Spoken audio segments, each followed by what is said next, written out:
정오 종합뉴스.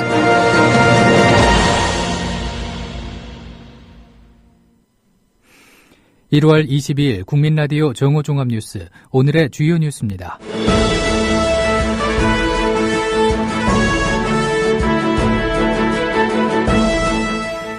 더불어민주당 박지원 전 원내대표가 오늘 오전 탈당했습니다. 더불어민주당 최고위원들이 최고위원 전원 사퇴를 선언했습니다.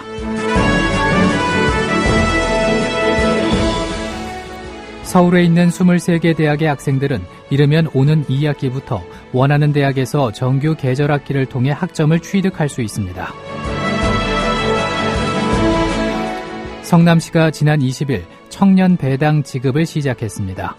국민라디오 정오종합뉴스 잠시 후 시작합니다.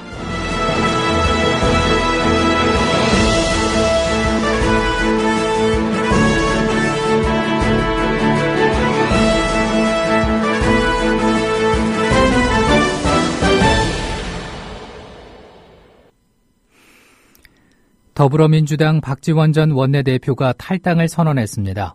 박 전 원내대표는 분열된 야권을 통합하고 우리 모두 승리하기 위해서 잠시 당을 떠난다며 탈당했습니다. 박 전 원내대표는 탈당 후 특정 세력에 합류하지 않고 당분간 제3지대에 머물면서 야권 통합을 위해 역할을 한다는 계획이며 오는 4월 총선에도 무소속으로 출마할 것으로 알려졌습니다. 오늘 박 전 원내대표의 기자회견 일부를 들어보시겠습니다. 눈물이 나서 대통령님께 용서를 빌었습니다. 이호 여사님을 찾아뵀습니다. 저간의 상황과 제가 앞으로 어떻게 하겠다는가, 지금 제가 추진했던 일들이 어느 정도의 성과에 와 있다는 내용을 보고 드렸습니다. 묵묵히 듣고 계시던 이호 여사께서 합해야 합니다. 꼭 합하세요. 그리고 정권 교체를 위해서 더 많은 노력을 하세요. 이 두 말씀으로 우리 야권에게 말씀을 던져주셨습니다. 제가 드릴 말씀은 여기까지입니다.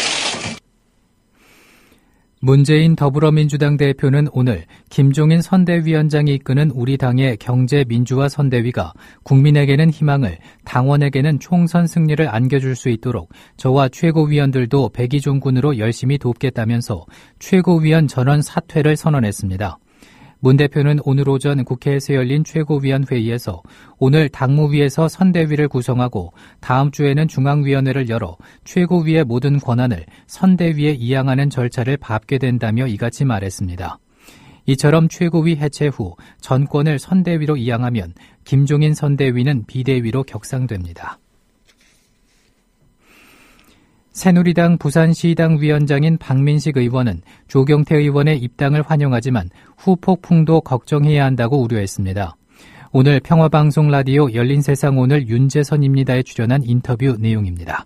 조경태 의원이 온다고 해서 부산 이제 총선은 싹쓸이다 이렇게 누가 이야기를 하시는데 제가 어제 페이스북에도 썼습니다만 진짜 턱도 없는 이야기죠. 오히려 부산 시민들 사이에서는 새누리당이 18석 중에서 16개를 가지고 있는데 나머지 그 한 석, 두 석마저도 꼭 독식해야 되느냐 라는 반발 견제 심리가 또 움직이고 있거든요. 그래서 조경태 의원 입당으로 해서 새누리당이 이번 4.13 총선에 무조건 부산은 이제 싹쓸이 한다, 독식한다 라는 것은 아주 섣부른 저는 예단이다. 해당 지역 예비 후보들의 반발에 대해서는 다음과 같이 말했습니다. 그런 부분에 대해서 미리 좀 소통을 통해서 매끄럽게 좀 조율이 되었으면 더 좋지 않았을까 하는 그런 아쉬움이 있고 저도 시당위원장으로서 이런 부분 저런 부분 좀 말끔하게 마무리될 수 있도록 그렇게 노력하겠습니다. 전국 교직원 노동조합이 법의 노조 통보 처분을 취소해달라며 고용노동부 장관을 상대로 낸 소송에서 어제 원심과 같이 원고 패소 판결을 받은 가운데 전교조는 이를 수용하지 않겠다는 뜻을 밝혔습니다. 전교조는 어제 오후 서울고등법원 앞에서 기자회견을 열고 시대정신과 국제기준을 외면한 비상식적인 판결이라고 말했습니다.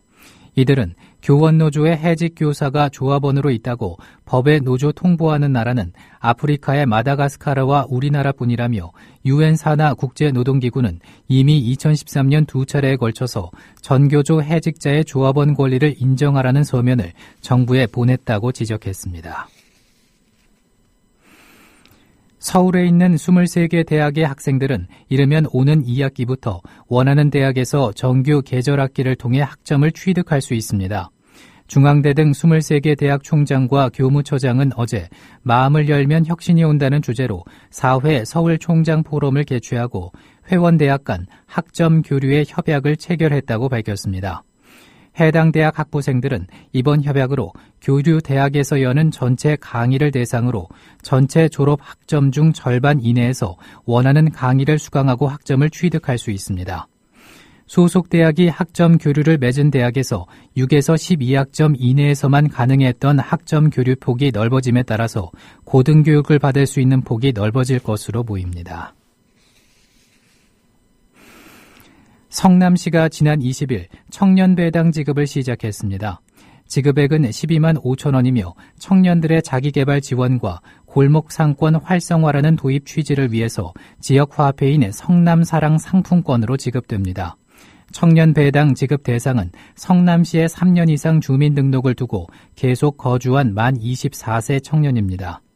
이재명 성남시장은 청년배당을 지급하게 돼 기쁘기도 하지만 당초 계획했던 분기별 25만 원의 절반인 12만 5천 원만 지급하게 돼 아쉽다면서 정부와의 문제가 해결되면 그때 나머지도 드릴 수 있다고 설명했습니다. 지난해 9월 초 전남 지역에서 발생한 아동 인질극과 관련해서 사실관계 확인 없이 브리핑한 A모 경찰서장에 대해 인권위가 징계 권고를 내렸습니다. 국가인권위원회는 A 경찰서장이 인질극을 벌인 피의자가 피해 아동의 어머니인 김모 씨와 내연관계에 있다고 단정한 채 언론에 브리핑해 피해자의 인격권과 사생활의 자유를 침해했다고 판단했습니다. 이에 따라 인권위는 경찰청장에게 A 경찰서장을 징계하고 수사하고 있는 사건을 담당자가 언론에 공표할 때 사생활 보호를 위한 인권 교육을 하라고 권고했습니다. 중소기업청이 박근혜 대통령에게 벤처 실적을 뻥튀기해 보고했다는 의혹이 제기됐습니다. 오늘 중앙일보에 따르면 박 대통령은 지난 13일 대국민 담화에서 여러 노력으로 작년에 우리나라 벤처기업이 3만 개를 돌파했고 신규 벤처 투자도 2조 원을 넘어서 다시 제2의 창업붐이 일고 있다고 창조경제의 성과를 치켜세웠습니다. 중앙일보는 그러나 중소기업청이 발표한 벤처기업 실적이 실제보다 부풀려졌다는 지적이 나왔다며 규모가 큰 벤처기업은 조사 대상에 많이 포함하고 영세업체는 빼는 방식으로 통계를 마사지했다는 얘기라며 뻥튀기 의혹을 제기했습니다. 지난 2014년 발생했던 카드사 고객정보 대량 유출 사건의 피해자들이 카드사를 상대로 낸 손해배상 소송에서 이겨 1인당 10만 원씩을 받을 수 있게 됐습니다.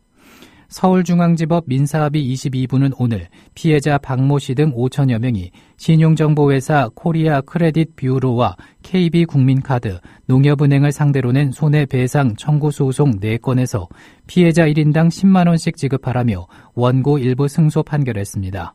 재판부는 카드사들은 KCB 직원이 계획적 고의적으로 한 범행이라고 주장을 하지만 카드사의 관리감독 책임도 인정이 된다면서 개인정보 등 법령상의 의무를 위반해 정보 유출 사고의 원인을 제공했다고 판단했습니다.